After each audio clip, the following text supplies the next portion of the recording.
আমাকে বাংলার নেত্রী মমতা বন্দ্যোপাধ্যায় এবং অভিষেক ব্যানার্জি আমাকে যে দায়িত্ব দিয়েছে সেই দায়িত্ব পালন করবার জন্য কাল থেকে শুরু করবো, সকাল থেকে প্রচার। এবং বহুদিন দীর্ঘদিন ধরে এই রাজনীতি করার সুবাদে এবং দীর্ঘদিন গরিব মানুষকে নিয়ে লড়াই করার যে একটা ধারাবাহিকতা এবং মানুষের পাশে থাকা, সর্বসময় মানুষের বিপদ থেকে কোনো সময় দূরে না থাকা, এর ফলে আজকে এত মমতা ব্যানার্জির ডাকে, মমতা ব্যানার্জির উপরে উদ্বুদ্ধ হয়ে আজকে এত মানুষ, ডাবগ্রাম ফুলবাড়ির মানুষ একটা আজান এবং ইঙ্গিত দিচ্ছে যে শেষ 5টা বছর যেভাবে বাংলার উন্নয়ন ঘটেছে, কিন্তু ডাবগ্রাম ফুলবাড়ি ততটা পিছিয়ে গেছে। এবং 5টা বছরে কোনো দিনও একবারও লেজিসলেটিভে দাঁড়িয়ে বলেননি যে ফুলবাড়ি 1, ফুলবাড়ি 2 এবং ডাবগ্রাম 1, ডাবগ্রাম 2 এই অঞ্চলটা আজ আর গ্রাম হতে পারে না। এটাকে অবিলম্বে পৌরসভা করা উচিত। কেননা মেকলিগঞ্জ, ময়নাগুড়ি যদি পৌরসভা হতে পারে তাহলে ফুলবাড়ি 1, 2 এবং ডাবগ্রাম 1, 2 হবে না কেন? 5টা বছরে এই মানুষের এই দুর্দশার পাশাপাশি কর্পোরেশনের এই উন্নয়নের দেখে মানুষগুলোর কণ্ঠ একবারও বলেনি। তাই আজ মমতা বন্দ্যোপাধ্যায়, অভিষেক বন্দ্যোপাধ্যায়ের আশীর্বাদে নেমে এসেছি মানুষের কথা বলবার জন্য। কেন বলা হয়নি যে দীর্ঘদিন ধরে একেবারে 36, 37, 38 থেকে একেবারে আমাদের ডাবগ্রাম 2 অঞ্চলের মধ্যে একটা কলেজ নাই, কেন ঘুঘুমারি মাঠে কলেজ হবে না এ কথা কেন একদিনও বলেনি, একদিনও কেন লেজিসলেটিভে বলেনি? কাজে 5টা বছর ডাবগ্রাম ফুলবাড়িকে পিছিয়ে দিয়েছে। তাই মানুষের এত স্বতঃস্ফূর্ততা, মানুষ চাইছে এমন একজন মানুষকে প্রতিনিধিত্ব করতে যে সাধারণ মানুষের কথা বলবে এবং ডাবগ্রাম ফুলবাড়িকে একটা উন্নয়নের সবচেয়ে বড় জায়গায় নিয়ে যাবে। অসম্ভব বলে কিছু নেই। মানুষ দলবাজির থেকেও সবচেয়ে বড় মনে করে যে উন্নয়ন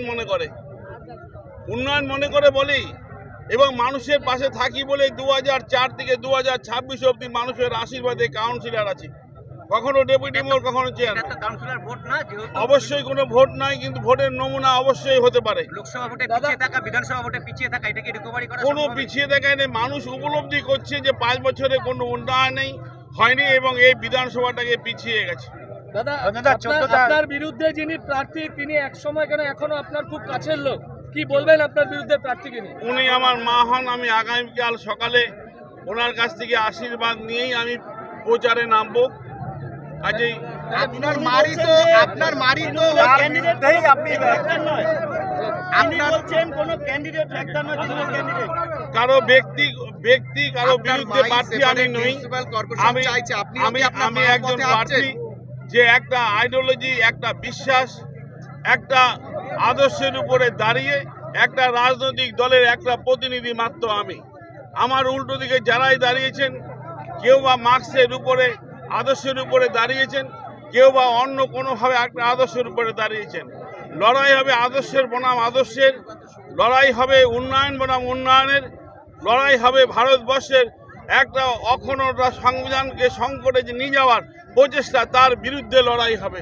14টা ওয়ার্ড আপনার দখলে আছে, সেটা কি অ্যাডভান্টেজ? 14টা ওয়ার্ড, যে 14টা ওয়ার্ড আছে অ্যাজেড এরিয়া, সেটা আপনার ডাবগ্রাম ফুলবাড়িতে আছে 14টাই তৃণমূলের দখলে, সেটা কি অ্যাডভান্টেজ বলে মনে হয়?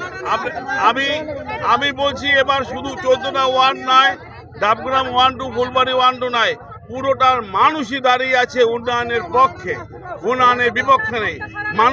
মানুষ ভুলে যায়নি। ওপার বাংলার দিকে আসা উদ্বাস্তু মানুষ আমরা এইবার বাংলায় থাকি। এবার বাংলার মানুষকে এসআর নাম করে যে এরকমভাবে হয়রানি করা হলো, এসআর নাম করে এই মানুষগুলোর এই দুর্দশার দিনে একটা কেউ দাঁড়ায়নি। মুখ্যমন্ত্রী কি বার্তা দেন? আমি বাংলার মুখ্যমন্ত্রী মমতা বন্দ্যোপাধ্যায়, অভিষেক বন্দ্যোপাধ্যায়কে অনেক অনেক ধন্যবাদ জানাই এই কারণেই যে উনি আমাকে এখানে লড়বার জন্য একজন বেছে নিয়েছেন। আমি আশা রাখি ডাবগ্রাম ফুলবাড়ির মানুষ ওনার এই কৃতজ্ঞতাকে ফিরিয়ে দিবে আগামী 4 তারিখ রেজাল্টের পর। বিধায়ক হিসেবে